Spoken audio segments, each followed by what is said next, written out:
Hello and welcome to the Men's Roundtable. I'm Nathan Francis. I'm joined by Tanner Dagenais, Bryce Cluett, and Matty Denz. These three men are awesome. They're three self-sabotage coaches. They're so much more than that. They're awesome people. They're awesome men, and they're doing the work to inspire more men and more people out there to take back control of their power, take back control of their lives, and live better and healthier, cleaner, stronger lives. And I've had these three on my podcast. I've been on Tanner's. I've had Matty and Bryce on my Breaking Free podcast. It's good to connect with these boys, these men, should I say. They're friends of mine, and I really, really love their content. And the more people that can be inspired and it's just awesome. So please connect with Bryce, Tanner, and Matty. Matty at the moment is doing some awesome reels, so jump on there and take a look. Bryce has got some awesome posts, and Tanner's concentrating on the video game. So without any further ado, boys, men, welcome. Introduce yourselves. Maybe start with Tanner, and we'll work our way through, and let's see what comes up. I'm looking forward to this today, so let's rock and roll. Awesome. Thank you so much. Hey, everyone. My name is Tanner Dagenais. I actually help gamers. I help them defeat their weed addictions. So if you're smoking a lot of marijuana, you're just hiding away from the real world, you're just playing video games nonstop, I'm here to help you. I was once there, and there is a way forward to really start to enjoy your life again and to be as into living your life as you are playing video games. So give me a shout out, and love to see you guys all here. Thank you, Nathan. Rossi. Yeah, awesome to be here, guys. Thanks for inviting me. Again, I've had conversations with you guys before. We're all in that space of self-sabotage, certified coaches.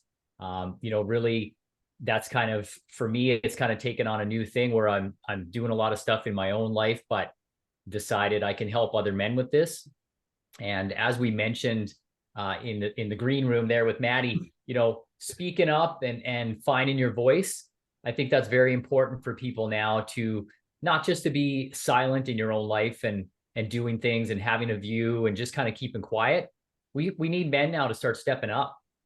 We need men to start getting a little bit vocal.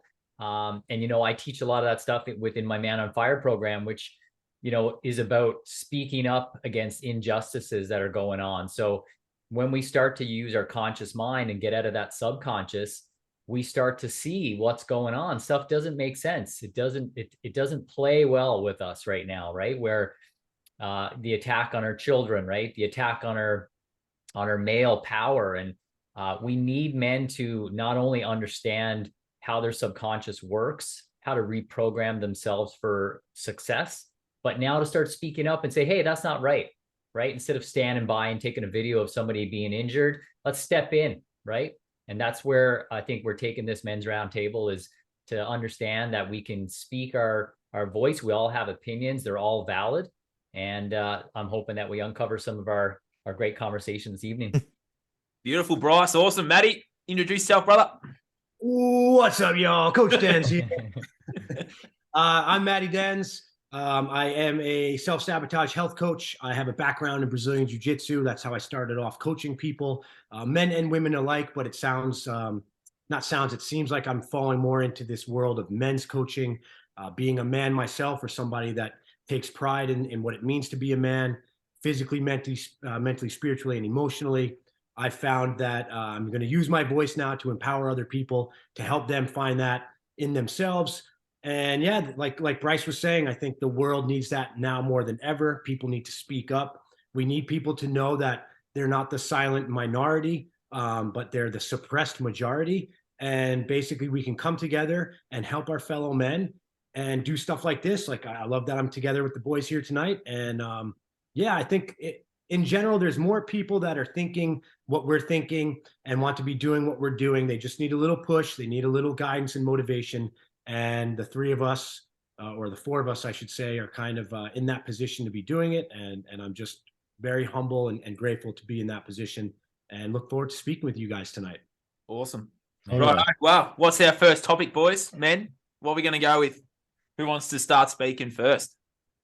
Well, I mean, I'll definitely take the floor because I've had a couple things that have come up since we decided to schedule this, one of the big things that I've talked about a little bit was voting. And so we hear voting, right? We think voting politicians. They use all these different slogans, to express yourself or to, have a say and to vote. But I've sort of molded that a little bit more into now voting with your actions, voting with your actions every day. So I think that's an important thing to talk about, is just how we as people, maybe we have some people listening that don't have a voice yet, or a little bit, they're still kind of in that tribe where they're like, oh, I don't really want to speak up because I'm going to get attacked. But you can vote with your actions, and we do that every day, right? We buy a technology and we tell people how great it is. Well, let's start to vote with, not buying processed foods that are going to harm us, not feeding that to our kids, and start being vocal about what we're doing in our everyday life that's going to sort of spark change, right?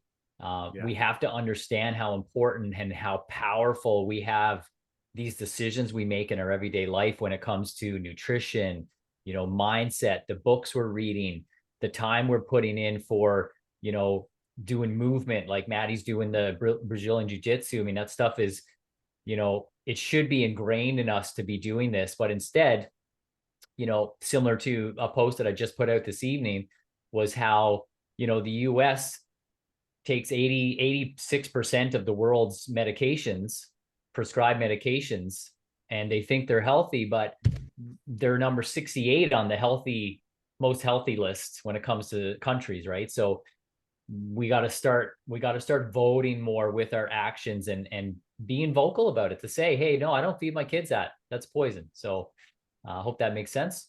It makes a lot of sense. I'll just quickly chime in too.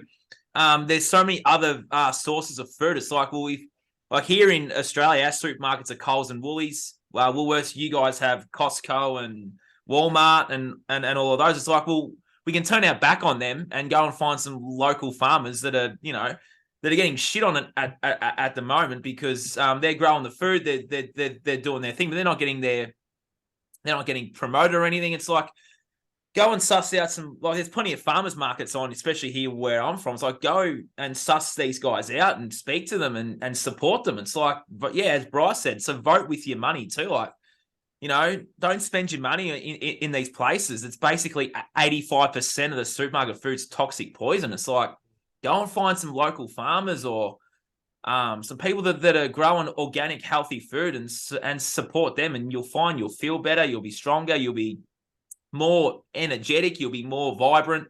That's just my 2 cents. But yeah, just go find some farmers and support them.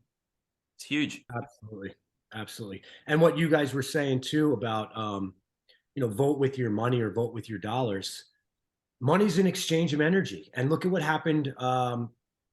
Like Tanner, you probably saw this in the US with Target and Bud Light.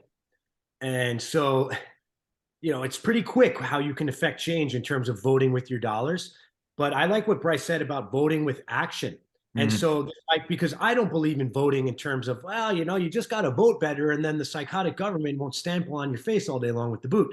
I don't believe in that. But if you take voting and you think about it, well, why am I casting a vote for somebody else to do something to help me in my life? Why don't I cast the vote to myself in my action? And so every day, have that vote, your name's on the ballot. What are you doing with your life, your actions? How are you spending your money? Who are you exchanging your energy with? Instead of, and again, the mindset is everything. Instead of the mindless, well, I worked a job, I got some money, I need toothpaste, so I go and I buy it at Target. It doesn't matter if there's fluoride in it.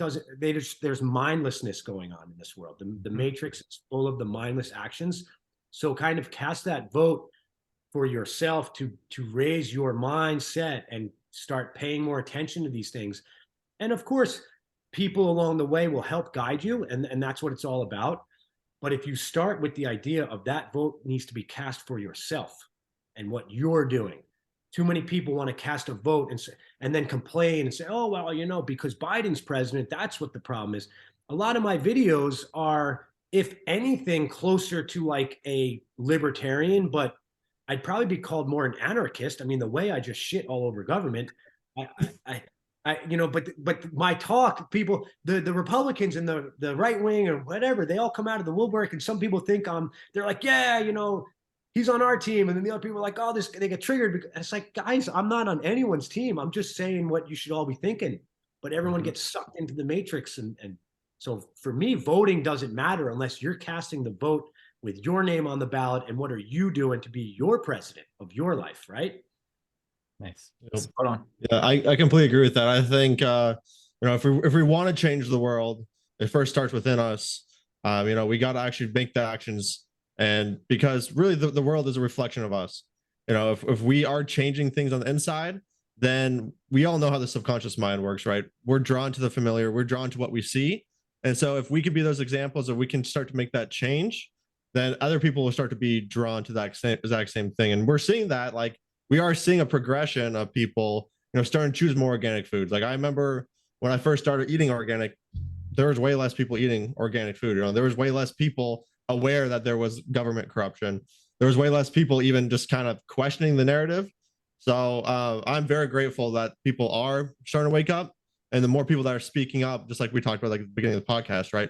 The more people that are speaking up, more people that are telling their truth, more people who aren't afraid to get censored, to get trolled, to get whatever, get told you're killing grandma. Well, then it's really good that you come out and just be yourself, and just don't hide, don't be apologetic for standing your ground for something you believe in, because we need more men to stand the ground. Because unfortunately, we're seeing a downward slope of men standing up and saying enough is enough. I know I've talked to many people. One of them is Nathan knows. I think you guys might know him as well, Nikula Das. So he was in the Canadian government for a while, and he told me stories about how when he was, during the COVID times, when he was standing ground, he looked around, it was mostly women, right? Mostly woman there with him. And he asked, hey, where's your husband? Oh, he didn't want to get fired. He didn't want to get in the middle of this. How can you let your wife go out and fight this for you? You need to be, men need to stand the ground. There's a difference between men and women. And, we're seeing that right now, because a lot of men have been turned into more women, into more, feminine, with the beta male, with, all this. And it's a target. They're doing it through the media. They're doing it through the food. They're doing it through the schooling system, right? It's all built to just weaken the male population, because what happens when you have no more strong males? Well, people step in, right? So. Yeah, I mean, that's a huge thing. It's definitely, a lot of stuff that I talk about is that attack on the male, right?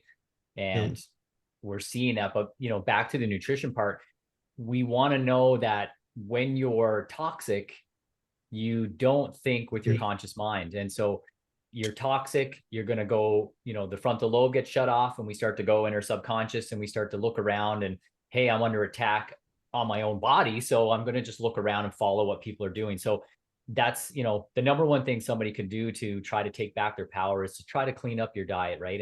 And like we said, we vote with our choices. If somebody was to literally sit down and think, and I've done it quite a bit, where I look at the grocery store and I'm like, man, these are all the choices I have. This is it. This is all I have right here. Like, I'm going to the grocery store. This is it.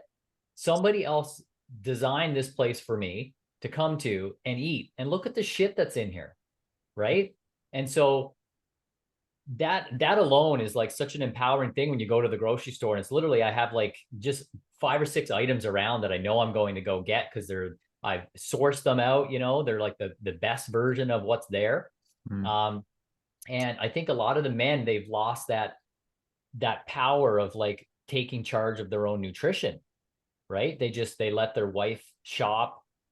They don't know what food does, what, different minerals, different nutrition, what they can do to build muscle or anything like that. And they just kind of go through the motions. So it's so important that men start to like, at least start to look into their nutrition and start to say, hey, I eat that every day. Is that good for me? Fluoride. I mean, holy shit, right? Like, it's insane. The parts per million, going to the dentist and getting one of those fluoride treatments is like 25,000 parts per million. I think it's 1,000 parts per million starts to cause like issues with your brain. And, you know, people just go there. They just like, yeah, I'll get an x-ray. Yeah, I'll get the fluoride treatment, you know? Yeah. Just crazy. I think a big problem with that, and it hurts our cause, if you will, when we say things like that, is that it's so pervasive and so accepted. How can we say something that's a fact, like fluoride is a neurotoxin, it's going to damage at any level? There shouldn't even be an accepted level because there isn't one, but there is one. But even though there is one, what they give you at the dentist is like leagues beyond that, and it's somehow for your teeth. And so when you come along, you're like, "Yo, what are you doing with this fluoride?" People are like, "What are you talking about, you crazy conspiracy theorist?"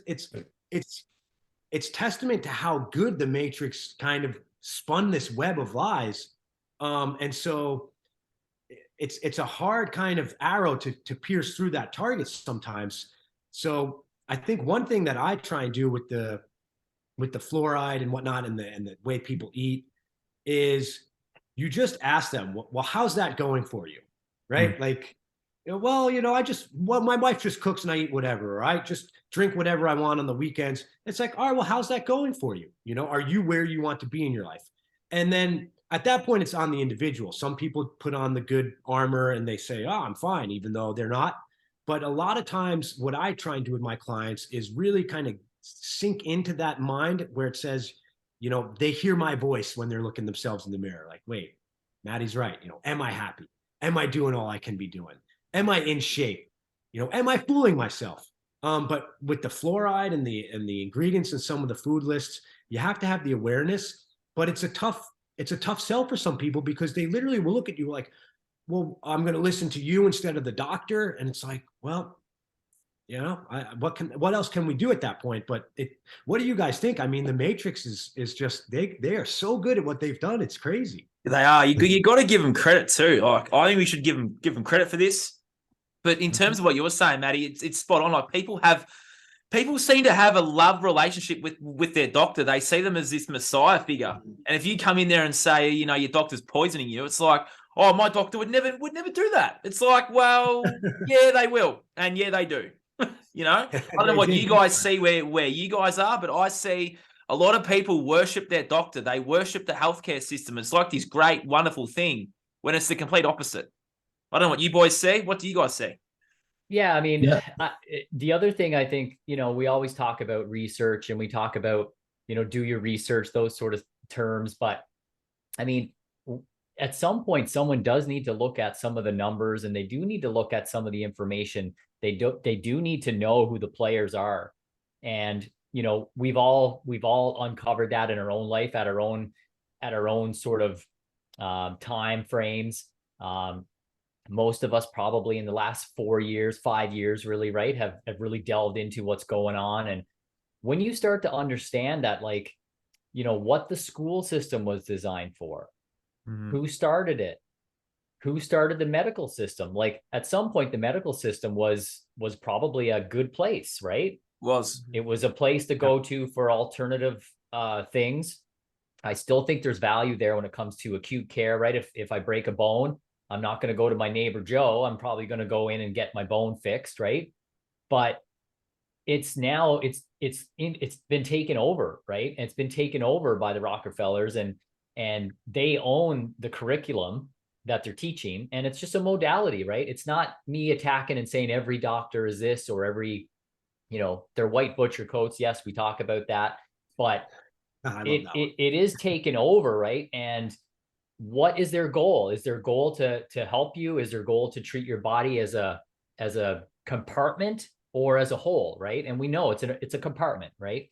And is that the best? Is that giving results, right?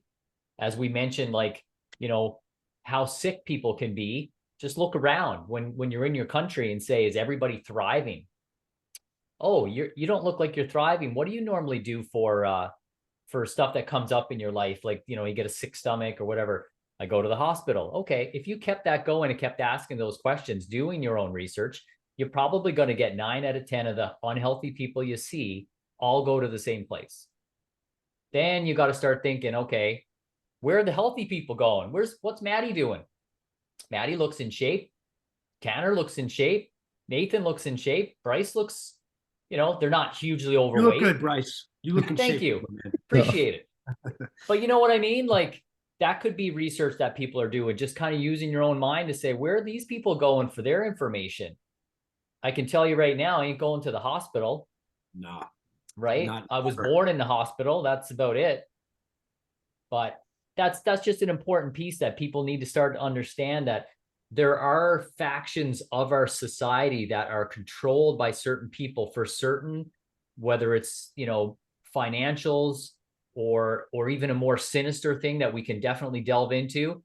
But that's not where you're going to go to get healthy. You're going to have to take control and vote with your own conscious decisions to get healthy, right? And sometimes it can just be eliminating things. It doesn't have to be like, you got to put all this stuff on your plate. I got to be, you know, I got to be taking the cold baths. I got to be, you know, doing the MMA. I got to be jogging 5 kilometers a day. No, just eliminate some of the shit that you're doing and see how you feel. Yeah, I completely agree with that.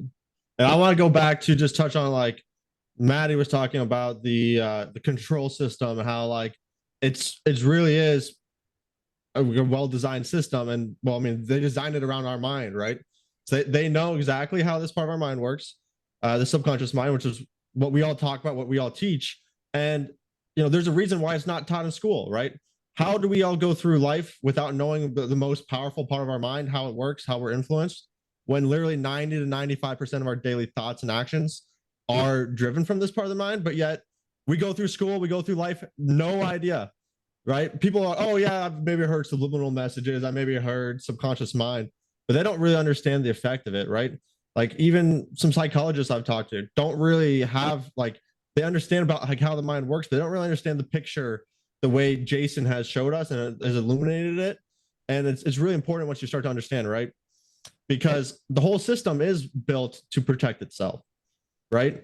They've literally infiltrated all aspects, right? When you look at, I think everyone knows that politicians, they're corrupt, right? We look at, like, everyone says, oh, I'm going to vote for this guy or the lesser of two evils, right?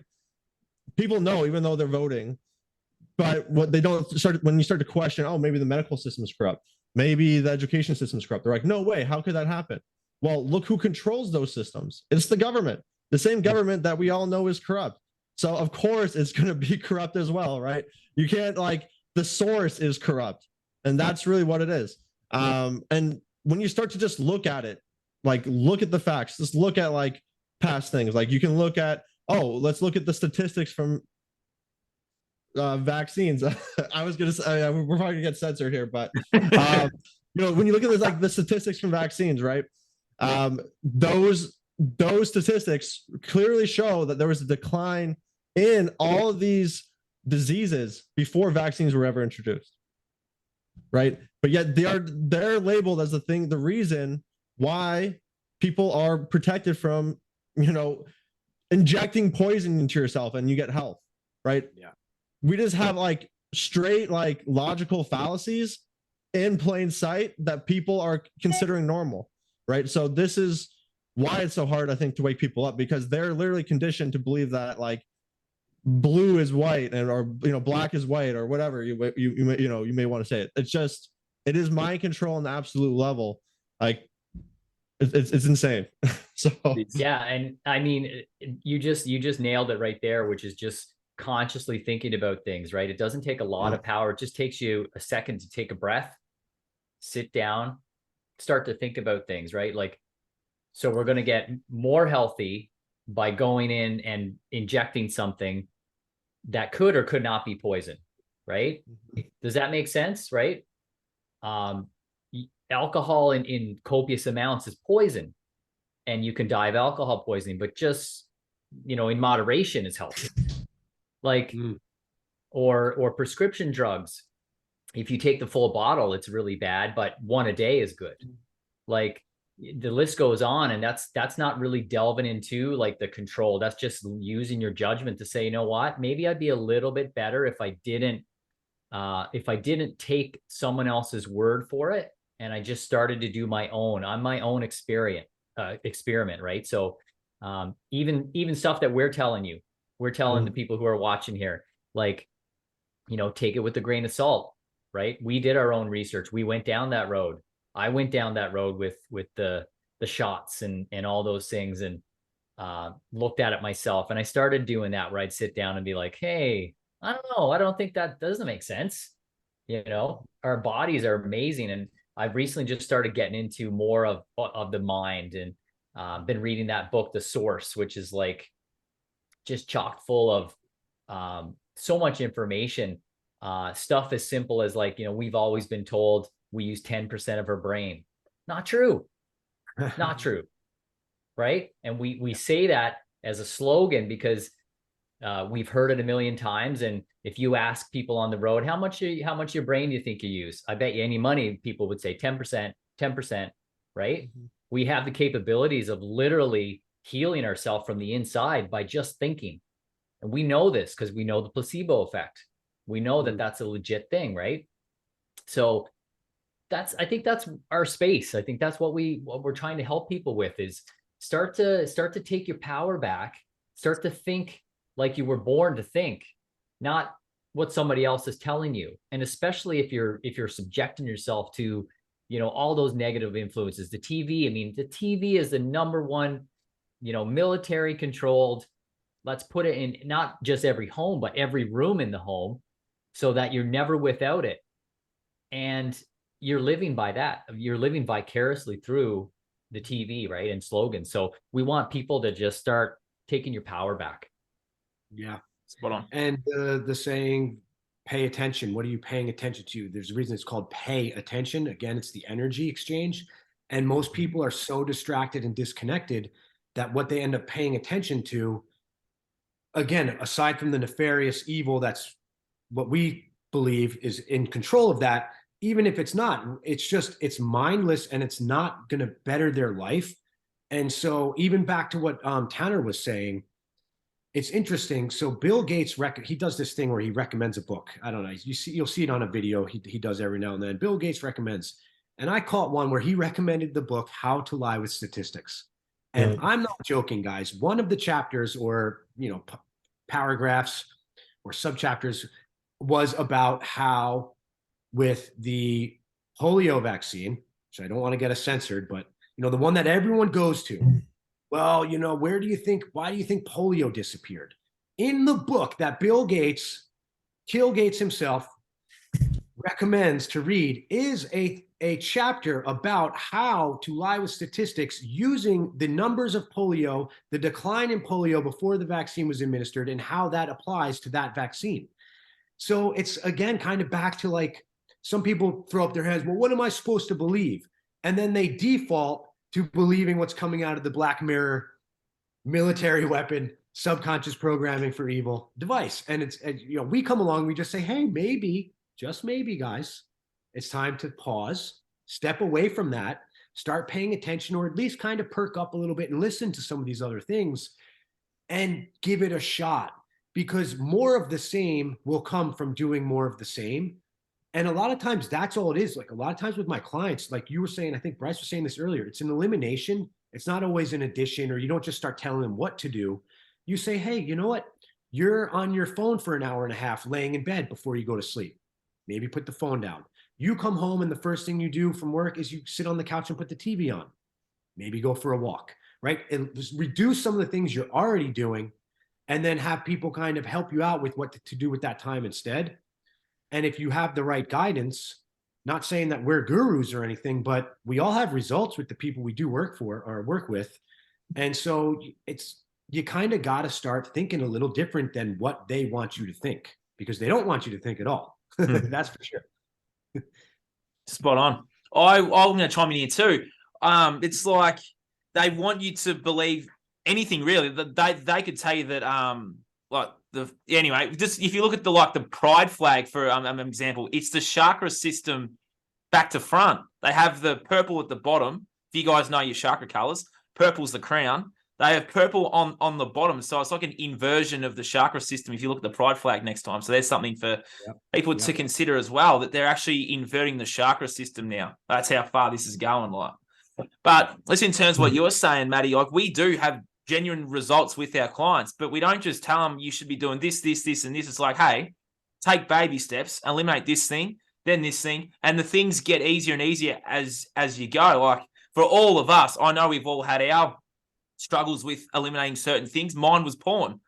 It took me a long time to actually take control of my sexual energy and sexual power to then cast that aside and do this myself, like channel this energy myself, because I was feeding it away to a screen that, you know, as we all know, it's not real sex. So yeah, porn for me was the struggle, but it was also a turning point to then write my own comeback story. And we all have our own comeback story. So let's all start out there, people that are listening and watching, let's start writing that comeback story. Yeah, Porn good is stuff, such a buddy. loaded- you go, Bryce. Yeah. I was just gonna say, like, yeah, like I believe that we're all a part of a movement, right? And that's really what people need to understand too, is, you know, if you're doing all these A, B, and C steps every day, is that something that you're proud of? Is that giving you results, right? Just like Matty said, like, are you healthy? Are you thriving? Could you be better? And we all incorporate that in our life. At least I know I do 100%, where every day I'm working at something. Every day I'm like, I could do more, right? And that's sort of, I say it's an obligation. As a man, it's an obligation for us to be doing this sort of work. Doesn't mean everybody has to start up their own coaching business, which I do think is still everybody has something to offer. I agree. You know, and if we get into wealth talk or anything like that, definitely good to be like looking at something outside of the system. But it's an obligation for us to not be putting poison in our body, right? To not be sitting down and every time you see a pair of boobs, you know, ejaculating, that sort of thing, right? It's an obligation for us to not be having to drink poison to celebrate something every time, right? And we've all been programmed to do that. And that's the part that I find empowering. I find that so exciting to be like, I'm going to go against that. I'm going to say no to that. And that's how we vote with our actions. And that's what we want to do, is influence those people who are out there that are willing to listen, that want something different. We're not here to tell people how it is and how you should be. We're here to say, we've done this and we feel great about it. Do you want to be a part of this movement? If you do, join us. Spot on. And what we did was, though, that we changed our world first.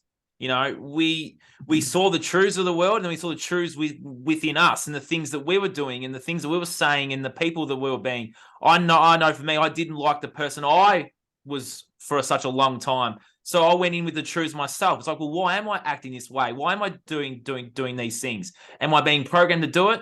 And why am I scared of love? Why am I scared of asking that girl out? Why am I scared of speaking up? Why am I just going along to get along and blend in and fit in and just be like, well, you know, the last few years or the COVID stuff, it's like, well, there was something inside of me that was like, I have to speak up about this. It's so blatant. It's so obvious. It's like so many people didn't see it. People were afraid to be around me, and that's I wasn't doing all the things, following the rules. It's like, well, that was my time. It's like, this is my time now to start to start speaking up about this. It's like we find out the truths of the world. We find out the truths that exist within us, and we can go about changing it. You know, it's like, why am I scared? Why am I being this way? It's like, well, if you can work out why you're in fear all the time, it's the fear that they're putting into your screens too as well. Like they're putting out so much fear. It's like, you got to fear the sun, you got to fear the cold, you got to fear the hot, you got to fear this, fear that. It's like, no, turn your back on that. And everything that they tell you to fear is the complete opposite. The sun's the best thing for you. Cold weather's pretty good for you too. Like, we don't have to fear these things. And then they tell you that a virus that's killing grandma and killing these people, it's like, well, no, that if you step outside, I can't see anything. It only exists on this thing and your TV. You know? Yeah. It's like we understand what's going on in the world, and then we go about changing our world and what we're doing, the things that we're doing, the people that we're being. If we can do that, then we can implement change, because it has a ripple effect on all of humanity. If people start seeing us become better, they want to mirror, mimic, and copy and emulate that. Well, we all offer them something better to mirror, mimic, and copy. And that's the work we're doing. Absolutely. I liked what Bryce said about the obligation, right? And I absolutely believe that too, Bryce. And for me, it was a huge skyrocket of obligation when I became a father. And it made it easier, but I always did kind of have an obligation to myself. I did want to be better, or I was somebody who tried to pursue excellence and level up in life, but it certainly changed big time when I became a father. And yeah, a lot of the stuff like Nathan, you were saying with porn, like we were taught use it or lose it, right? And then everyone knows, I mean, I'm 43, so I was alive and conscious enough to know before the internet, the Playboy and my dad underneath my dad's bed was porn. But then once porn and the internet hit, I mean, forget about it. Use it or lose it turned into like, you grow up thinking it's normal to just beat off every day. And then when I'm a father, I'm saying to myself, that energy that came out of me created my son. And we're taught to think that it's normal to just sit there like a monkey playing with yourself and letting that come out of your body. What happens to you when you hold on to that energy?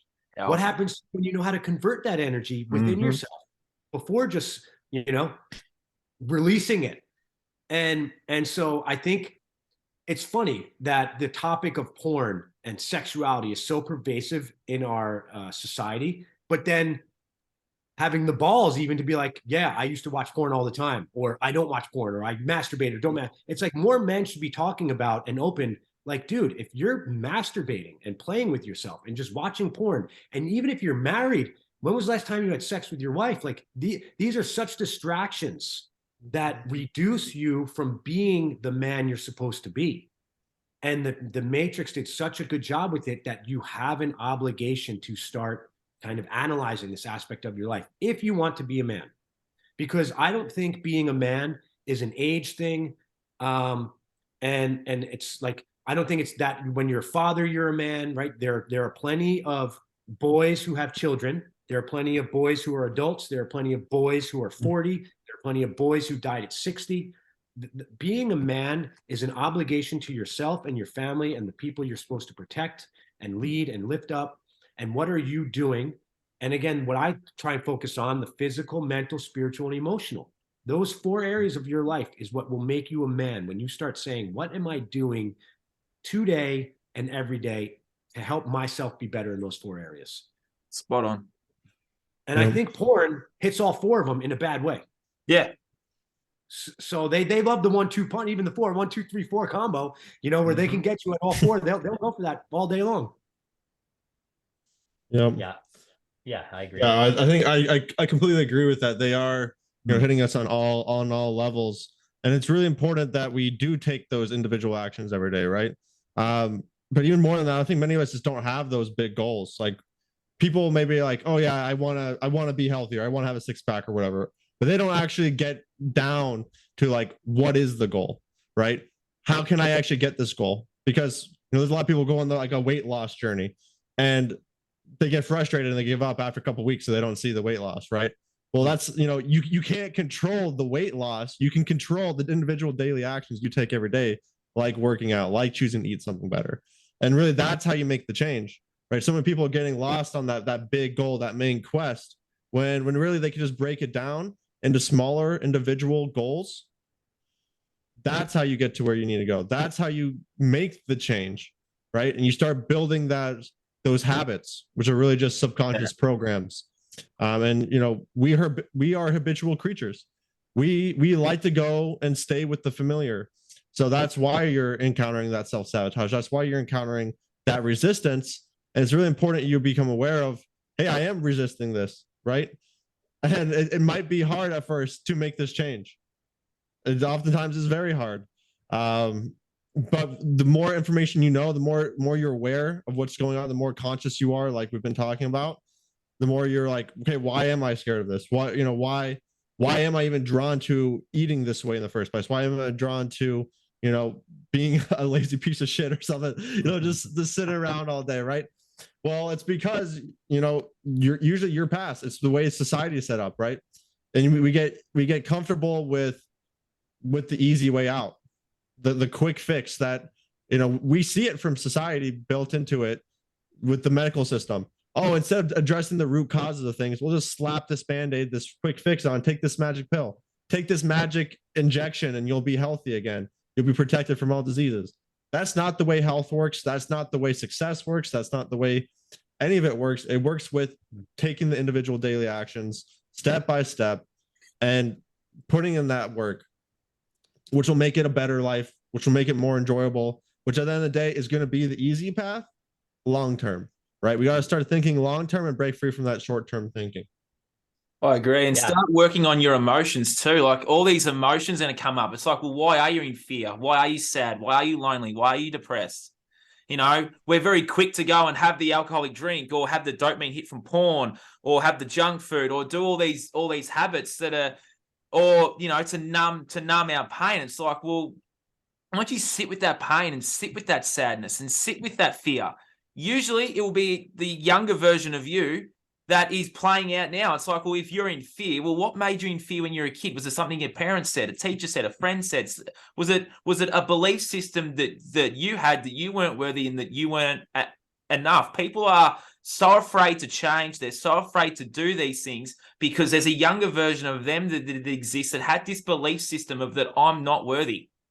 So sit with that unworthiness, sit with that fear and sit with that sadness and go back to that moment. Your subconscious records everything. It records 11 million pieces of information per second.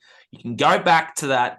Yes, it is okay to cry. And I've done that myself. I've gone back to those younger versions of me that exist, sat with the fear, sat with the pain and sat with that sadness. And I learned so much. I learned, hey, I'm going to stand before that child as the older version of me, the healthiest version that I can possibly be, and tell that child what it needed to hear in that moment. And it's usually, I am you, you are me, we are one, we are together forever. And I'm going to show you the way. I'm going to teach you and show you that belief system is gone because I love you and we can go together and we can come together to live our best life now. You don't have to have that belief system anymore. It's such a powerful inner child meditation that men need to start doing. Start facing that fear and facing their pain and understand that, hey, this is a belief system. This is a program that I had from when I was such and such age. You can change that program. But men are so scared to cry. It's like you can cry. I did a meditation on Thursday. I posted that old photo of myself, which you men would have seen, that drunk photo. That brought up a lot of shit for me. I went back to a lot of versions of me that I hadn't shown some love to. And I laid down in the gym on Thursday morning with a mate of mine and did a meditation. And I cried for 35 minutes. I had every single version of me that existed from when I was born to the one that only existed last week. I went back there and I went, I love you. You can do this. You are worthy and you are enough. It was the most powerful thing I've ever done. I'm getting emotional talking about it. But on Thursday, I cried for 35 minutes, sitting with that fear, sitting with that fear of failure and the fear of not being enough and not being worthy. It was just a program I had deeply embedded as a child that I just brought that child in and I bought I even bought that drunk version and said, mate, what you did is fantastic because you're writing my comeback story. That version of me in that photo is my comeback story. And I just I laid there and I was just in an absolute avalanche of tears. And I got up off that yoga mat Thursday and I was empowered. I'm like, let's go. This life that I want is right here. I just got to walk through it. But I just had a bit of fear there. And it was 28 years of fear, boys. It was the most powerful thing I've done. I just sat there and just let it come out. And I felt so much better after it. That's what men need to start doing. That's awesome. And I mean, I think that brings us in a lot of stuff to unpack there between you and Tanner, what you were talking about. But I think that kind of brings us into the language we use, right? The emotions, the manifesting, the frequency, that sort of stuff. And, we have, we can put it down really simple. We have two ways that we can think about things. We can either go around and think negative thoughts or we can think positive thoughts, right? It doesn't mean you got to go around and be, optimistic about every single thing, right? But it does matter how you think about things, right? And that's why you remember those emotions when you were a child, because emotion gets imprinted inside of us. And if it's negative, it gets imprinted. If it's positive, it gets imprinted. So we can think back to childhood and we can think about, something bad that happened. We remember it, all the stuff. Yep. We can think about something good and we remember all the stuff. So that's one of the things I do talk with my clients. is just the language we use, right? The simple language of being like, instead of saying, you know, I hate winter, I enjoy summer more. Like, these are things we do need to relearn. We do need to relearn the language that we use because it is so important. And it keeps us in that frequency a lot longer. And if we're in that frequency and you want to think about manifesting or attracting, we're all energy. How did we get to where we are today? All four of us talking today, right? It's not from being negative and going with the flow, because men should never go with the flow, right? This is very important, a conversation to have, I think, with the language and emotion that we use. You know, when we get up in the morning, do we think joy and abundance? I say the words joy and abundance every morning when I wake up, just because of that frequency it puts me in. I could wake up and say, shit, man, this is a stupid day. It's Monday, right? Where's that going to get me? Nowhere, right? It's going to get me the same results I've had in the past, right? So I think once people start to understand, if you do want change and you do want to be a little bit better, you want to strive for a little bit more, you want a little bit more spiritual connection, you want a little bit more wealth, you want a little bit more health or a higher self or something like that, you do essentially have to change who you are. You can't keep thinking the same stuff you thought, or you're going to get the same results. So once again, I keep saying it's so empowering just to understand, maybe I don't know how it all works, but I'm going to try. I'm going to try to think a little bit different and shed my skin. We're meant to kind of switch and change. I've had people, you know, reach out to me when I started this journey and be like, man, you're so different. You changed so much since high school. I'm like, yes, I have, right? I'm meant to. We're meant to change, and we're going to constantly be changing. And just to hit on Matt's point there about, you know, being a man, I had someone ask me one time, like, when do you know that you've shifted out of the childhood into a man? Like, what's the actual time? And I said, well, you know, there is no specific time, because it's daily. It's every day when I wake up, what can I do in what situation that's going to do what a man would do, or to do what a child would do, to think like a child, right? So it's a constant, you know, it's a work in progress. We're all a work in progress. And once you start thinking like that, you know, you start to understand that you can have solutions for every situation. You don't have to feel down as much. You can start to use positive energy and positive words. And then you can start to, you know, hopefully I envision that anybody I work with or people that I talk to sort of want to become mentors for people around them, right? And they may not come out and say, hey, I'm a mentor to you. They may just start to say things like, hey, man, I noticed that you're kind of negative all the time and you got a lot of shit going on in your life. You know, what if you just started looking at things a little differently and said, you know, what's this trying to teach me? What's this trying to teach me? Well, can I think about something else? Can I think about what this is trying to teach me right now and move on and keep going with that? Hope that makes sense, right? Yeah, asking questions. Always ask yourself questions. It's like, if you're about to watch the porn, it's like, well, why am I watching that porn? What am I feeling? What's going on inside? What's being stirred up? Have I had a bad day at work? Have I had a bad day? Has someone cut me off in traffic? Have I had a bad day? It's like, when people have their bad days, they resort to these things because it's comfort, it's safe, it's familiar. It's like, once you sit with that bad day, it will teach you something. You might have had a bad day and any number of reasons, but just sit with it and ask yourself, well, why am I doing this? Yeah. It's like, what's the lesson here? What's this trying to show me? Did I get every red light on the way home? Is that red light saying, hey, well, slow down? You know? Mm-hmm. There's always a lesson in something. Just ask those questions. That's spot on, Nathan. That is what I use with a lot of my clients, and it really hits them good. Yeah. Is the pause. I call it the power in the pause, because you're bringing then conscious awareness to the subconscious action.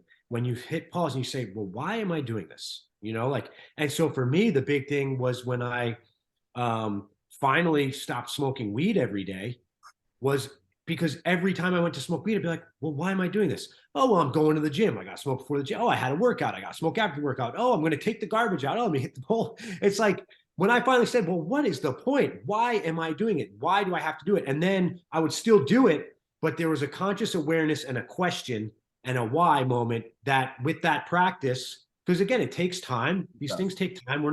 None of us are up here speaking like this because one day we said, oh, I want to be better. And then the next day we said, okay, here I am. Like, it's not like Superman, Clark Kent going into the phone booth and you walk out and I'm a coach, and that's how it works. We all have our story, our kind of childhood. Like you were also saying, Nathan, I love that too. About another technique that I use is I have people say, okay, what's the future version of yourself? If we take like the quantum field of the future potential versions, a year from now, 5 years from now, whatever it might be, the ideal future version of yourself.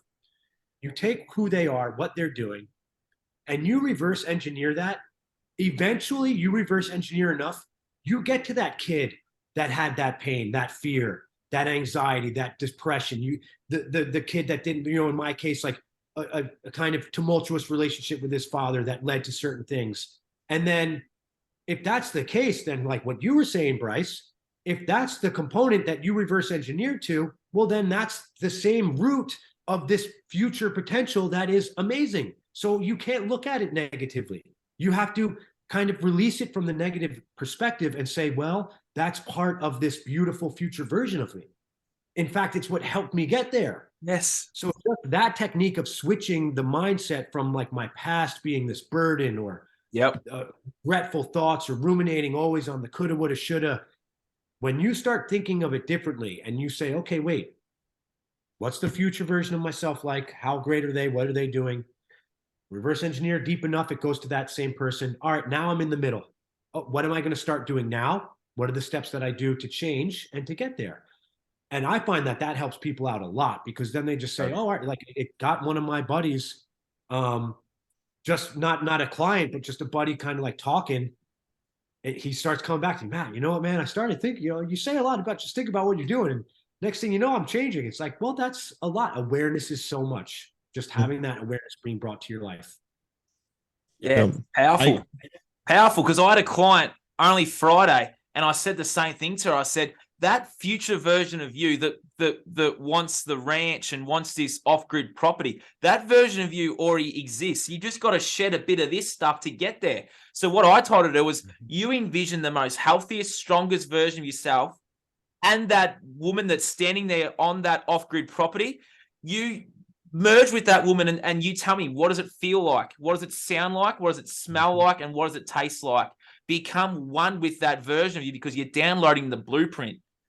And then that will start the shedding process of all this stuff you've just written in your questionnaire. You are shedding all of that to become that version of you that you wrote in the very last question, was the off-grid property.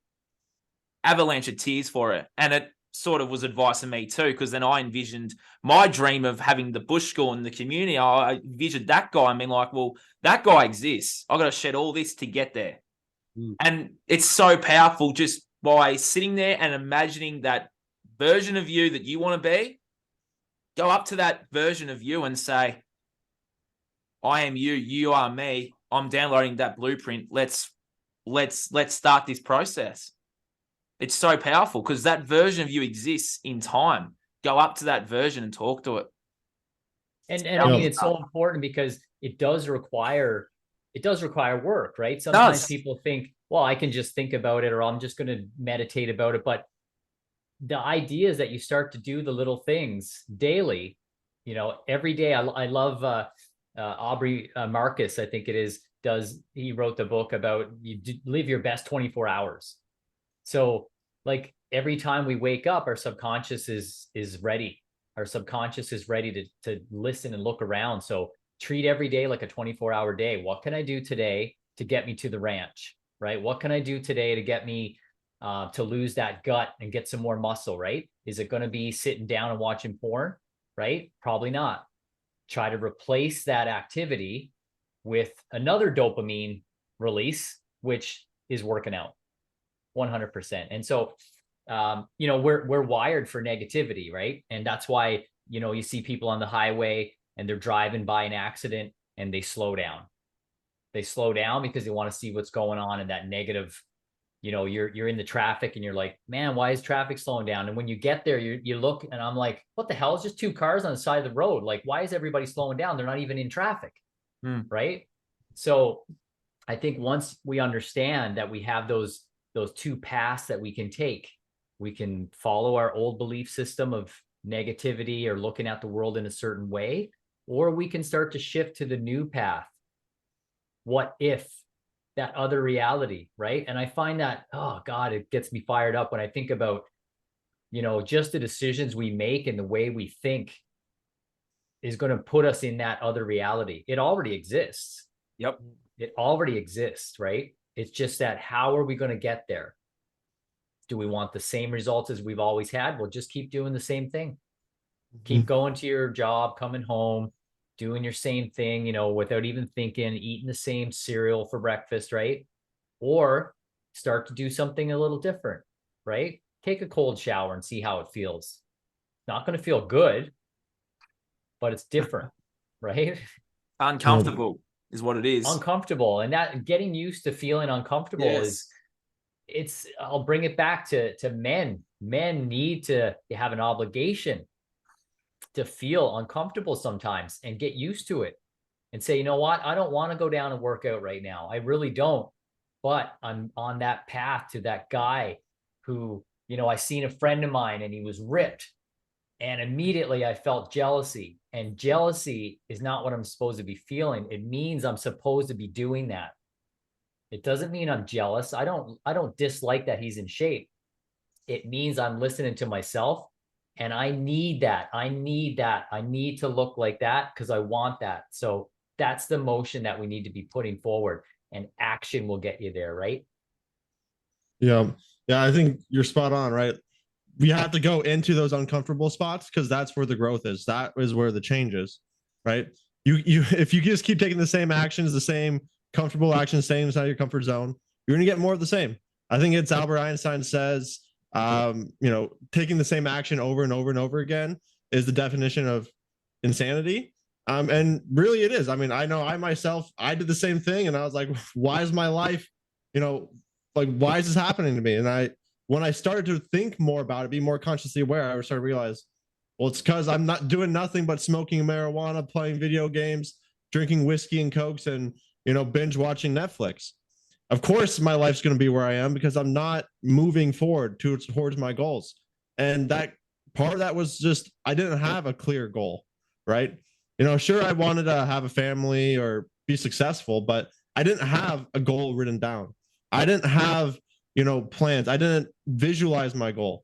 It kind of goes back to what Nathan was talking about with the visualization. And, you know, look at all the great athletes before a game, they'll go out and visualize themselves going out and winning that game, right? The greatest rock climbers in the world, they'll visualize themselves what path they're going to take when they're climbing those rocks, right? Same way. And the reason why it works is, well, it's backed by science. It's backed by quantum physics, you know? And just like Bryce was saying, not everything, you know, both realities exist. That's because everything is just made of energy, right? What's made the difference between you, me, Matt, Matty, Nathan, and Bryce? Nothing. Between this computer screen, between this wall behind me, it's all the same stuff. We're all made of the exact same stuff. And so the words coming out of our mouth, the thoughts in our heads, that's all the same energy. It's just energy. It's just energy. And that at the end of the day, what we're putting out into the world is we're going to bring back more of. Yep. So if we're putting out that negativity, we're going to get more negativity in return, right? If you start to put out more positive, you start to believe in yourself, you start to say, hey, you know, this may be a shitty situation, but I'm going to make good time of it, right? You may be stuck in traffic, and the guy in the car next to you may be stuck in traffic too. One person could have a road rage, you know, incident. The other person could be doing affirmations, just singing random songs to themselves in the car. One person might be, hey, I'm going to call my loved one while I'm on the, you know, in the car. Take that time and make it useful. It's happening for a reason. So, you know, just take those actions and choose to make the best of it, right? It makes me think of, there's a man named Viktor Frankl who was in the Holocaust, and most of his family died in the Holocaust. He was in a concentration camp, and he has a book. He has a book where he talks about how he was able to keep a positive attitude during that time. It rubbed off on the guards there, rubbed off on other people. and he's attributed to why he's able to make it through. Right. Great book. So I like to think about when I'm in spots. Yeah, exactly. I like to think about like when I'm in spots where I'm like, man, this sucks. Well, if this guy can keep a positive attitude in a concentration camp, I can keep a positive attitude in traffic. I can keep a positive attitude when maybe things aren't going my way, because I know I can make those changes. And if I keep focusing on what I do want, I'm going to get more of that, which is just manifestation, quantum physics, prayer. It's all the same thing, just different names. It's just focusing on what you do want, putting that intention out there, and the universe is going to bring it back to you. It's the law of the universe. It is law of attraction, brother. Mm-hmm. Yeah. And I mean, what's the worst can happen, right? Yep. That's, we can say this all day that like thinking positive will get you results, or doing little steps. And then someone's like, yeah, I don't want to do the work, but it's like, just give it a try. Just give it a try, right? What's the worst can happen? That things start to change, right? Maybe you don't believe in energy, or maybe you don't believe in laws of attraction, but the point is that you need to shake things up, right? Shaking things up is important. And back to your point about, the athletes, I mean, another thing, they don't ejaculate before games, right? We've heard that a million times, like, no sex before the big game, right? Because you're releasing that energy, you're releasing the testosterone. So I know we've stuck on that point a few times, but that is a big thing right now, that you can, look at porn 24 hours a day for free, right? That's a part of the attack on the male, right? We don't want to be lending our time to that. Another big thing is, back to your thing about mindset, cancer patients. There's been a lot of studies that have been done where they took a bunch of cancer patients and just had them think positively. And then they had ones think, the negative thoughts you would think if you're struck down with that, right? And of course, the results were the people who were positive came out on top, right? So back to that point about understanding that a lot of the stuff we've been told. We didn't find it out ourselves. We were told these things. And a lot of it, unfortunately, is not truth. It's not your truth. It's not my truth. It's just somebody else's, what they deemed as being truthful. So, if we can start to get in that mindset of being like, what, it's amazing. It's an amazing time to be alive, right? It's an amazing time to feel this movement of people. And we see it. I'm sure your social medias are littered with like, all of our other friends and stuff, people we haven't met. I haven't met you guys in person, but like, I feel like you guys are more friends than people that I see every day in my own town, right? And I just feel like that 100th monkey effect is happening, right? It's everybody starting to feel like there's more to life. Like I read something recently about how, with this whole gender stuff that's going on, how women literally are birthing a soul into this realm. Yep. And it just struck me as like, yeah, of course, I have a boy, and, I was there for my wife's pregnancy and birthing and stuff. But like, it blew my mind. It was one of those things you hear every now and then, and you just sit with it, and you're like, you literally birthed the soul in here. That's like 1 in a trillion odds of it happening. And we have this other agenda that's like, yeah, just end your baby's life. End it at any time. Right? That is one of those things that I stand true and fast on. And I don't agree with it, and I'll never agree with it, to end somebody's life. Right? I know there's extenuating circumstances that happen, and women get taken advantage of, and things happen, and that child is such a blessing. Yep. On this planet, on this realm. It really is, right? And so for, you don't need to have a child to know that to have that stance. I just think people need to start getting in that mindset of almost like sort of a child wonderment of what could happen. What could happen if I started to stop, binge watching those shows, or getting on social media and be like, what can I watch tonight? What you can do is you cannot watch that and do something that you normally wouldn't do, and see what happens, right? See what happens, because we know, we just read a book. We just look around, man. Like, it's the society is not thriving, right? And in order to be a part of that, we need to start showing up for ourselves. Agreed. And it can be small baby steps. I'm not preaching. I don't want to come off like I'm telling somebody, you know, you should be building muscle every day, but I do say it for men, you know, start doing it. Start doing it now, because you're going to gain so much confidence. You're going to feel good about it. You know, you're trying, men out there trying to attract a certain woman, but they're not bringing anything to the table, just the same stuff they've always had.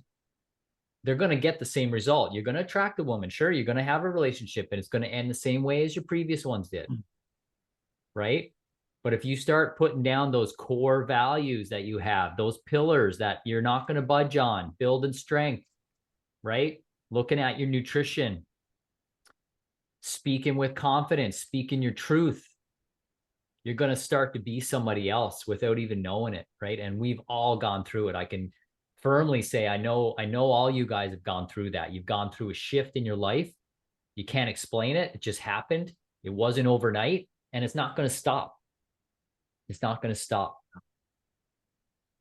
Yeah, there's just something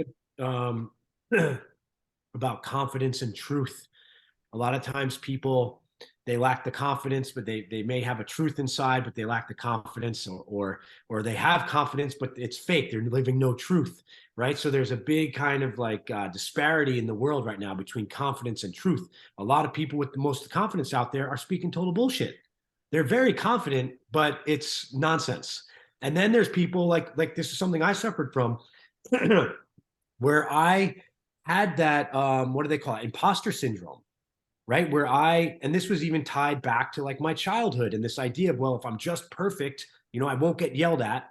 And that's where I had anxiety and fear, right? Like, oh, my dad's coming home. Like you know, when I was a kid, like my crazy German dad, you know, what's he going to find to yell at me for? And if I just be perfect, then I won't get yelled at.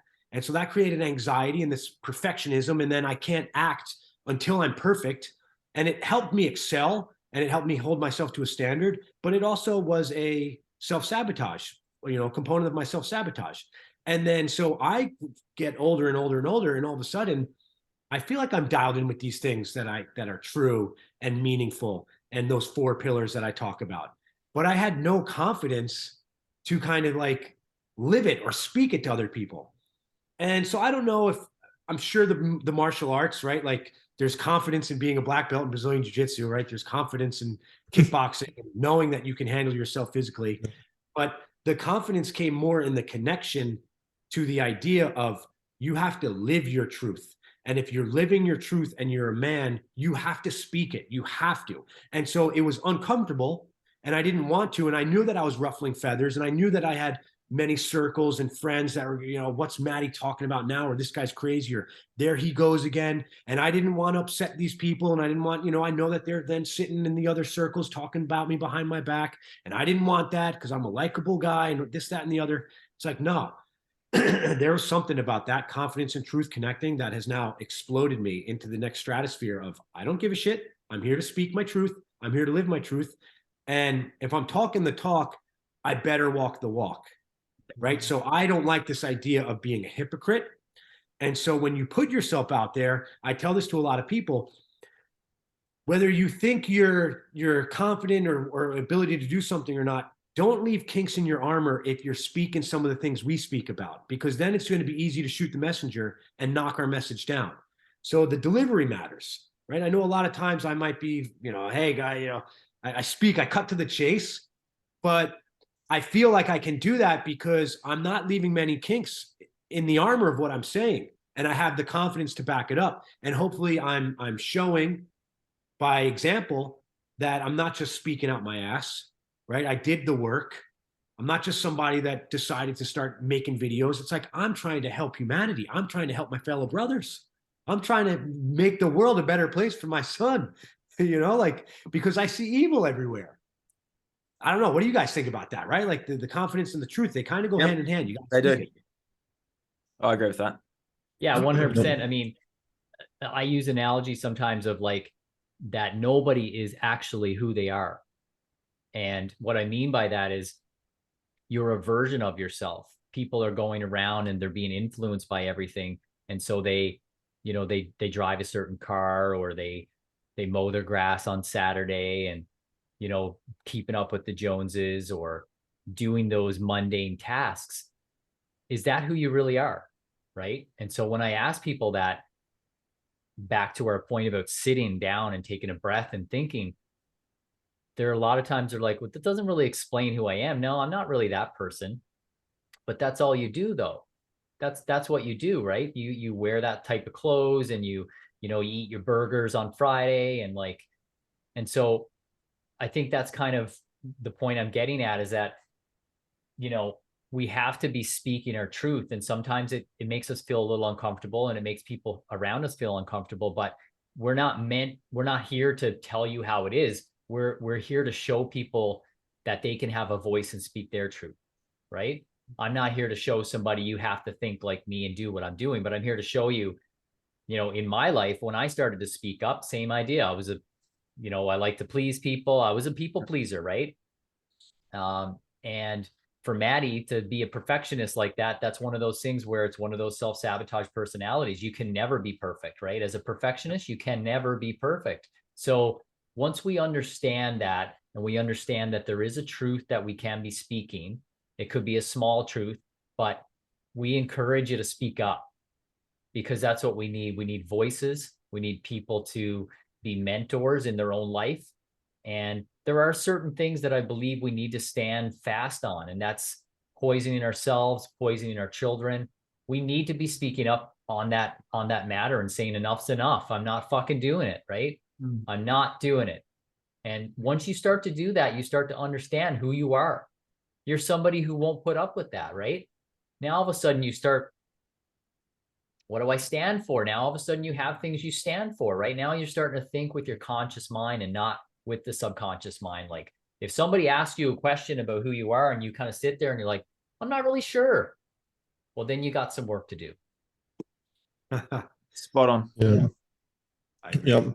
Yeah. And I think it's really important. Like, you guys both were right on spot with that. Like, a lot of people don't know why they're doing the things they're doing, right?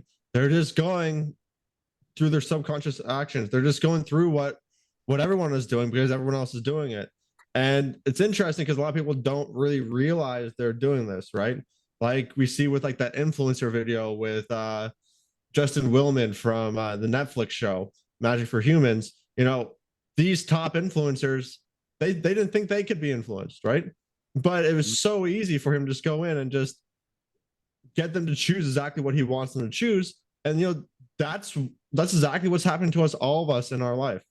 That's why this system of control, this matrix, if you will, is so hard to break, because they're using this information to manipulate the most powerful part of your mind. And it's really the simple as that. And that's why the information that we teach in our coaching programs, where we teach you guys about this part of your mind, about the subconscious mind, this is where, in my belief, why I've been able to move so far forward in life, is because I understood, wait, this is why I'm taking the actions that I'm taking. You always hear, oh, it's just willpower. You just have to have willpower. Well, it's not all just willpower. There is partially because your mind is being influenced. You are literally being hacked every single day, whether in school system, whether in the grocery store with the news playing, whether in, or some like Miley Cyrus song or something, right? Or, with the people in your office. Like when I go into my office, you know how much perfume, cologne, how much coffee is around, how much just garbage food. Like I walk into the cafeteria, I want to spend any of my money on like any of that garbage. And really it's just what people think is just normal, right? People, when I tell people I don't eat that stuff, they're like, oh, you're picky. Well, it's not picky, right? It's being aware of what you're putting into your body, right? And I think that's really interesting, because people would rather play it off as, oh, you're picky, right? Because they don't want to really think about, well, why is he saying no? It makes them feel uncomfortable. And that's, once again, you have to go out of your comfort zone to grow. If you want to know why we're saying the things that we're saying, then you need to do your own research, like we talked about. You need to go out there and stop putting this stuff in your food. You need to do some research. What's in your food? Have you read the ingredients on the back of the food you're buying, right? most people have no idea what's in their food. If you look at the back of your ingredients list, could you tell me what things are in your food? Is it actual food? Is it chemicals? Is it preservatives? Right? Ask yourself, why are they using yellow dye 40 to keep these jalapenos green? Right? Ask yourself, do we really need that in it, or could we use something else like some turmeric? Right? Like what is the reason they're doing these things? Why are they putting these things in there? How come they're putting some high fructose corn syrup in your drinks, in your foods, right? Instead of just using natural sugar. Yeah, and these like things need to be asked. Yes. To further that point too, like, you know, I talk a lot about testosterone, and so that's a classic example of, you know, men who are like, you know, they're low on testosterone, but yet they're doing all the things that are leading to the low testosterone. So it's sort of just thinking, right? Just getting your mindset in there. But, you know, to further that point, Gatorade, we've seen all from my childhood. Gatorade was like, you know, all the athletes are endorsing Gatorade. None of them drink Gatorade. Yeah. Right? They're drinking a mixture of electrolytes, which is like some salt in water. But they're not drinking Gatorade. But we've seen, you know, you can picture it now, right? And that's just an example of the programming. The big orange Gatorade jug gets thrown over the football coach, Gatorade here, Gatorade there. So when does marketing start to become sinister, right? And that's a big part of understanding, you know, sort of our social engineers, and why are they putting those things in place? What is it doing to me? And how do I rebel, and how do I vote against it? You have to eliminate some of that stuff. But yeah, it's just so crazy, like using these celebrities as an authority figure, right?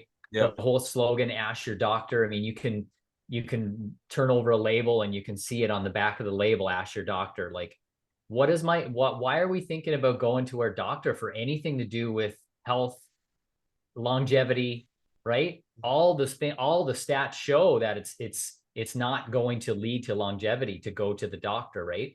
They're not trained in nutrition. They're not trained in mindset. They're trained in one modality, one type, right? And if you go there, you're probably going to be sick at some point. So yeah, I mean, yeah, we could chat all night about, you know, that sort of stuff. I'm sure the sinister stuff that's in place, but yeah, there is a matrix there, and you know, a lot of people are just going by their subconscious, and all you have to do is sit down. And I always encourage my clients to get a little journal and write down what you're doing. These people will always throw out these like bumper sticker slogans of, I don't have time. I don't have time to do that. Okay, let's write down what you do in the run of a day. And let's see if we can substitute. I guarantee you can substitute something for one of the other behaviors, right? So these subconscious like slogans that get implanted and impregnated in our minds, we could almost do a round table on just that alone, right? Yep. And maybe we will at some point.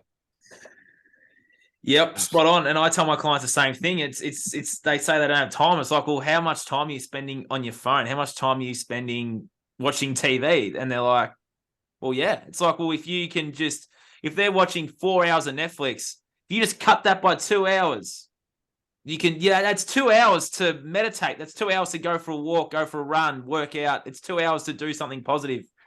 Then if you cut that again and you got 4 hours, that's a long time.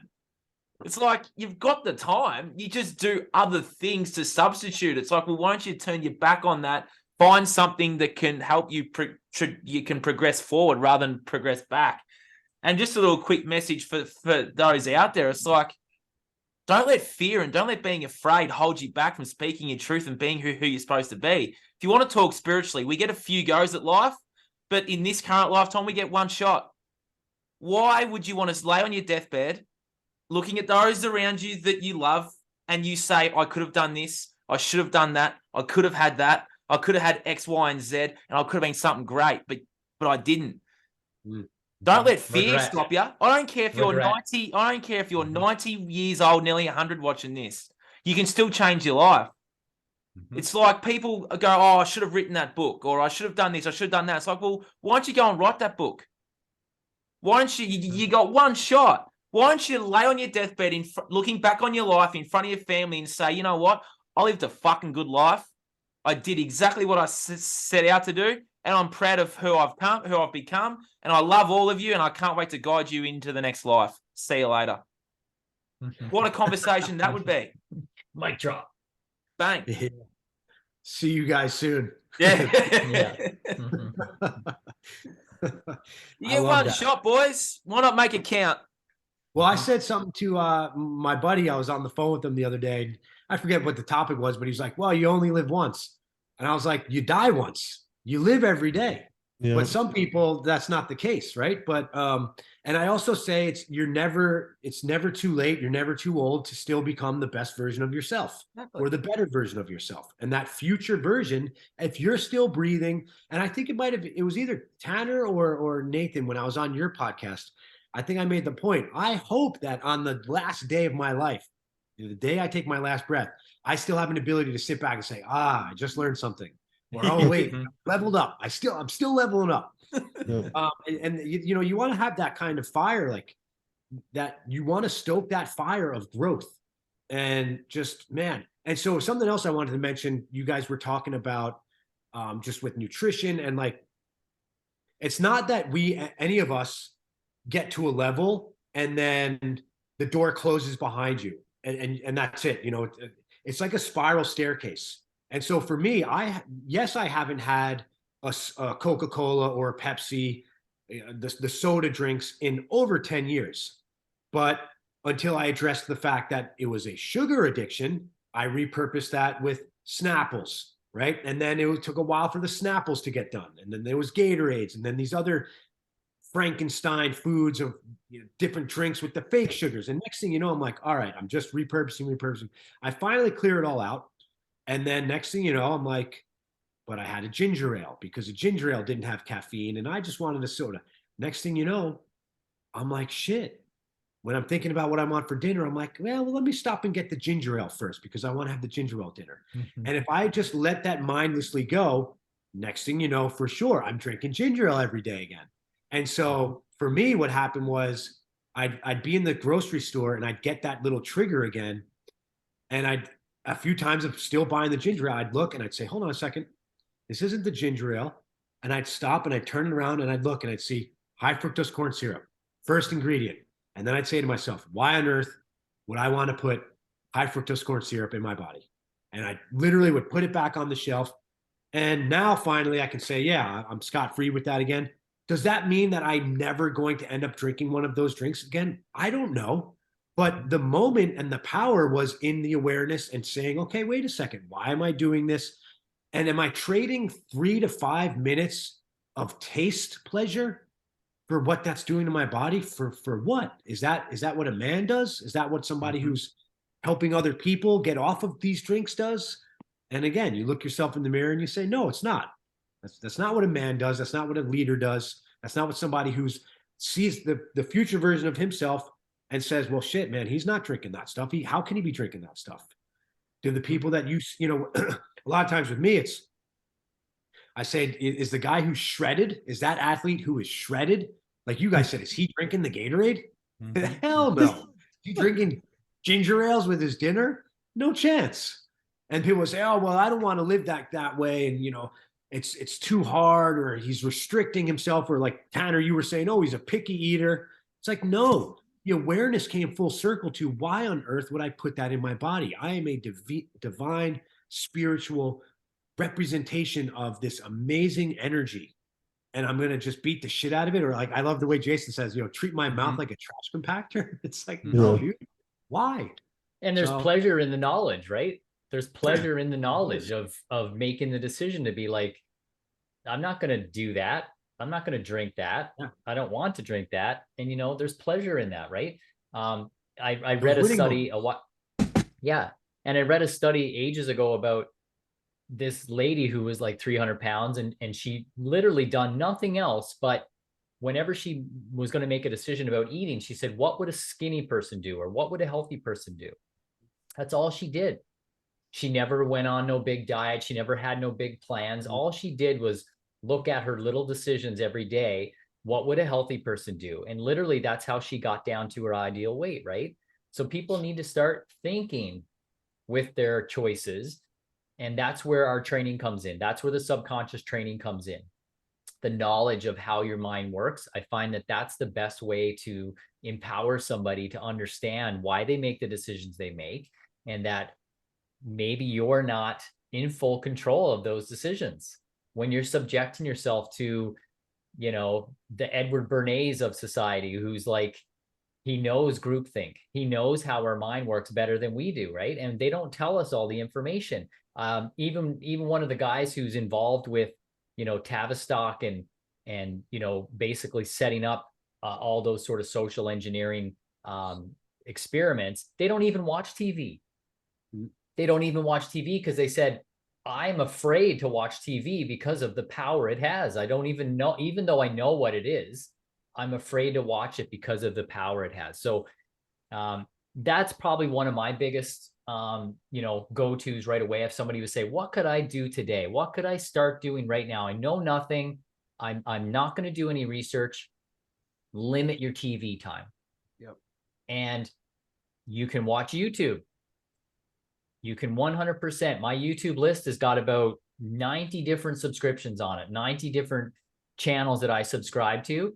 And they range anywhere from, you know, meditations to, you know, one of our coaches, Ben, I've got him there, which is literally just tonals, right? Just frequencies that you can turn on and you just hear the tuning fork, to, you know, Joe Rogan, to whatever, right? Like, there's so much there that people can start to shift. Like, how am I consuming information? Let's start with the TV, right? Let's get away from somebody else producing content for a reaction in my life to, I'm going to listen to something and take it in consciously and see if I agree with it, and then go on my way, right? Spot on. Be an awesome podcast, boys. Man, if there's one message for someone that's, like, for a man that's listening, we might as well have all three of the answer, and then I'll answer at the end. If there's a piece of advice there for a man that's been listening and has just gone, shit, this is why I've been doing these things, what would be your advice to that man that's listening right now, even that woman too? What would be your advice to say, to start their journey of empowerment and to start their journey to become better? I'll jump in. Yep. I mean, you're not alone. You're not alone. We're here. There's so many of us. We all started out like that as well, where, you know, we came into this realm of subconscious behavior, you know, healthy eating. I went through that whole thing of reading the labels and not knowing what the stuff was, but looking for just keywords. You're not alone. Reach out. We're here on social media. We're here to talk, especially with men, you know, mental health awareness, that sort of stuff. I'm here to chat with anybody who wants to just reach out and have a quick chat. You know, I'm always open. My DMs are always open for anybody who wants to reach out. Tanner? Yeah, I would say, well, kind of a couple of things. Sit down and just really face where you are in life. Yeah. You know, what, like, are you happy with where your life is, right? And start to be more consciously aware of, you know, if this was my life for the rest of my life, would I be happy? Would I be fulfilled? Am I just making it day by day, just surviving, living paycheck to paycheck, you know, working the 9 to 5, doing the same thing over and over, waking up again, doing it again and again? Or am I actually thriving? Am I enjoying this life I'm living, right? Like Matt said, you live every single day. Every single day you live, you have an opportunity to make something better. And I'm a big believer in asking for help. I think for me, that was one of the biggest transformations I've had, is when, one, I faced my pain, I realized I need to make some changes, and then I asked for help. I reached out. You know, I've worked with multiple different coaches. I put $10,000+ into, you know, working with other people, and that was the best money I've ever spent. Hands down, way over my college degree, over any schooling system I've ever had. Working with someone one-on-one was what has propelled me to where I am today, has gotten me to increase my confidence, be a better role model for my son, be a better man in general. And, you know, I'm very confident that anyone who wants the same can do it. It doesn't matter, you know, who you are, what you've experienced in life, how old you are, where you live. You know, we can all overcome self-sabotage. We can all move forward in life, but it has to start with you. No one can make you do it. No one can force you to do it, but there can be people here to help you, to give you a guidance so you don't have to make the same mistakes that we have. So you don't have to struggle through, that resistance that we face when we're trying to make some changes. There are ways forward that can be quicker, that can be more efficient. And it really has to do with the information that we teach about the subconscious mind, about, why you're self-sabotaging, about, just being more aware. So. Nice. Matty? Yeah. You create your life. Your life's not happening to you. You create it. You're in the driver's seat. Kind of take that power back and say, take a step back and say, am I happy with what I'm doing? Am I happy with who I am, where I am? Make lists. A lot of times people, they kind of live in their head, and it's easy to kind of analyze when you get it out of your head and onto paper. Make a list of the things that you're happy about. Always start with positivity. I think that's a big one. I start all my sessions out with, hey, what's good about the week, or what do we got going on? What are the good things? But write some things down that you're happy about, and then write the things that you're not happy about or that you wish to change. And then just bring the conscious awareness to your day of, is this for that, or is it against that? Is this what's helping me not be happy, or is this what's helping me be happy? Do more of what's bringing the happiness, less of what's not bringing the happiness. But from a health perspective, right? If you're happy because you're getting shit-faced drunk on a Friday night because you hate your life Monday through Friday, that's not what I'm saying. What I'm saying is, find the real happiness in your life.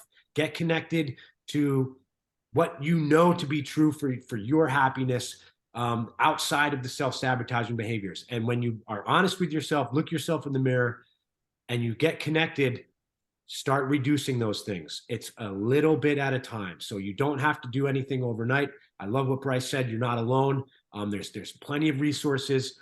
Just make it a priority in your life. Know that you're in control. You can get better and be better and have a happy, healthy life. But it's only going to start when you start thinking that way, when you start bringing that focus to your life. And again, awareness. You have to be honest with yourself and just say, hey, I'm in control. What am I doing? Is this the hand that feeds me, or is it the hand that poisons me? Is this the hand that makes my body stronger, or is this the hand that makes my body weaker? Is this the mind that brings happiness and health to my life, or is this the mind that brings self-sabotaging thoughts? Just start thinking like that, guys. And there's plenty of time, but there's not enough time if you're not doing anything, right? So start now. It's never too late, but you got to start. I love that, Matty. I love that, Tanner. I love that, Bryce. It's been an awesome roundtable. I thank you for coming on. I'll finish with, just reach out and ask for help. It doesn't matter where you are on your journey. You could be a multi-millionaire or whatever you are watching this. It doesn't really matter. Reach out and ask for help, because it's the best thing we all did. And it's a massive program amongst men out there in society, especially the ones that are in their 40s, 50s, and 60s. It's, you don't ask for help. It's a sign of weakness. Well, no, it's not. It's a sign of courage. It's beautiful. It's wonderful. It's magical. And it can change the trajectory of your life, and it can change the trajectory of your family's life and those around you as well. So always reach out and ask for help. We're all available. Our DMs are open. Our emails are open. All our details will be in the bottom. There's really no excuses to reach out and ask for help. There really isn't. We have tons of free advice. We have Zoom. We all offer free Zoom chats. There's plenty of free resources there. It's time now for you to start being better, so then we can all become better. So reach out and ask for help. Thank you, lads, for jumping on. What an awesome roundtable that was. A lot of hidden gems there. So I'm looking forward to re-listening to it. And thank you, men, for finding the time to jump on and do this. We're going to do it again, and I can't wait. So I thank you guys for jumping on again, and I appreciate your time. Thank you. Awesome. Thank you, Nathan. Thank you, Bryce. Thank you, Matty. And for those out there, let's all overcome our self-sabotage. And thank you for listening and watching wherever in the world you're at, and I'll see you again soon. So thank you.